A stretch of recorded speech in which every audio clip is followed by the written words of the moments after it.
Welcome back. Today's video is going to be about the new project I'm going to take on, and it's going to be the Bentley BR2, which was originally designed by L.K. Blackmore at quarter scale. I've decided to go for the Ageless design, which is a third scale, and I think the plans are slightly better than the book, to be honest with you. Because they have build notes, etc, etc. And today's video is going to be about making the crankcase, and you have to start somewhere. It's pushed the limits of the knife a little bit, but this is the biggest bit, so I've had to come away from Lee's notes a little bit to make it, but just lots of measuring basically every time I wanted to do something. But it was the diameter that was the deciding sort of factor that I could do it, and I managed to get it done. So it's a long video, but then it's quite a long job making this crankcase. Approximately, it took me about a week to do this. Probably some of it's just scratching one's head, but I've managed to get it done, and I'm pleased with it, and I've remeasured it, and it's come out very nice concentric. So I hope you enjoy the video. It's going to be on a playlist. I don't know how long this is going to take me to do, but obviously when there are 9 parts, 18 parts, 36 parts, I'll just show the one part being made, and let's see how we go with it. Hopefully I will get this one going. I'm going to go for more, how can I put it, for it to work rather than for it to look pretty. That's also a little bit of a problem I've got with the snow, is it looks so lovely at the moment. Nice baseboard, pretty looking engine. So I'm still in two minds what I'm going to do with that yet, but I'm going to have a rest from it, and I'm going to concentrate on doing some parts for this, and hope you follow along with me. Don't forget to like and subscribe, and enjoy the video.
There's a spigot here, so that I can either put the 4-jaw on the outside or on the inside. I'm going to put a register around here so that I can clock it in, and probably one this side as well, because this is obviously oversized. I'm waiting for the taps to come in, so once they come in I shall bore a hole out here with 4 holes, and this is what the cylinder barrels will go into. So that's surprising how warm. I've also changed the order of operations on this. The main reason being is that it's just on the limits of the Myford, but now it's about 4mm small enough for me to get it on the Myford and bore the inside dimensions.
There's the setup for putting the 18 holes either side. What I'm going to do is cut these holes first, because I've got the holes in there to clamp it down on this plate. This plate will remain here, and then when I flip this over I can then register the holes here and here, and then put a 3.25 degree offset the other side like that. And I've got this squared up now.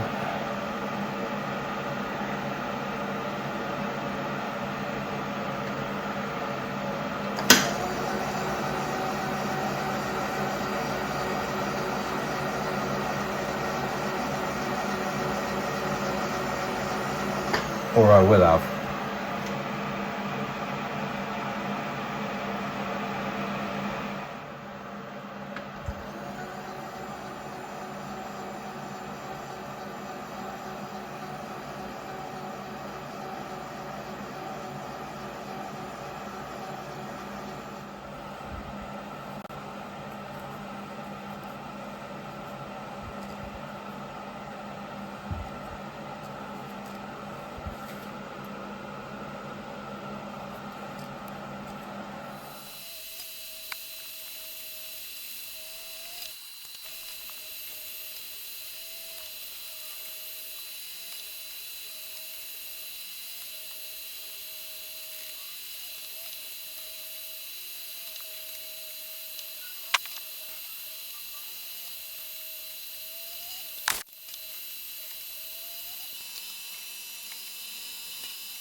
So these two pegs now will register on the undrilled holes,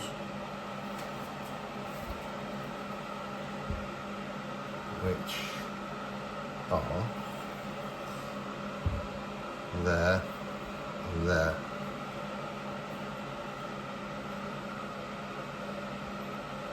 So that hole will become number 1 cylinder as well.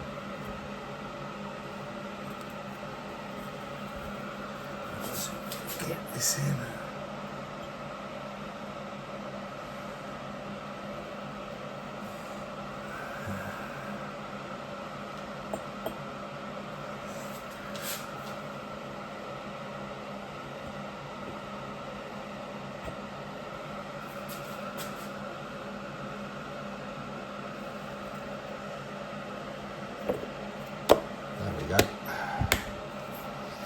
So what I'm going to do now, this is slightly thicker so that I have this spigot to hold on to, and I'm going to now shave all this off and make the internal diameter that's been left rough to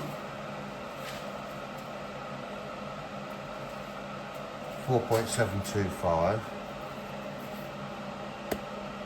And I'm a bit unsure now whether to drill these holes first, now it's in position, or use that spigot, or whatever you call it, to do all the internal work first. So I'll have a think about that. Okay, now we've got to take out 1.08 out of this here using this rounded tool.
going to be slow.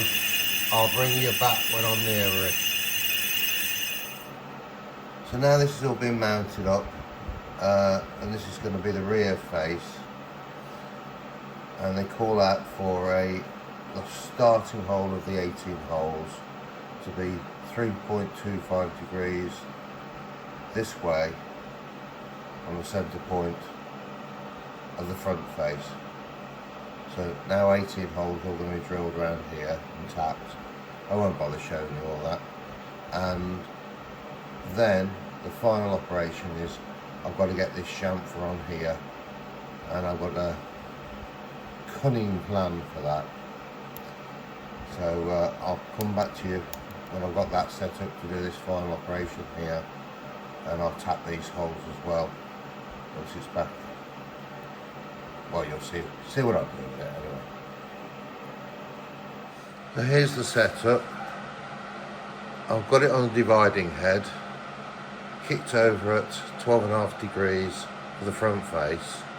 The back face is going to be 22 degrees, and it's got to be a certain radius across here. So I think that's going to work, but we'll find out.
That'll do.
Now I'm going to just thread these holes now, and this piece is finished.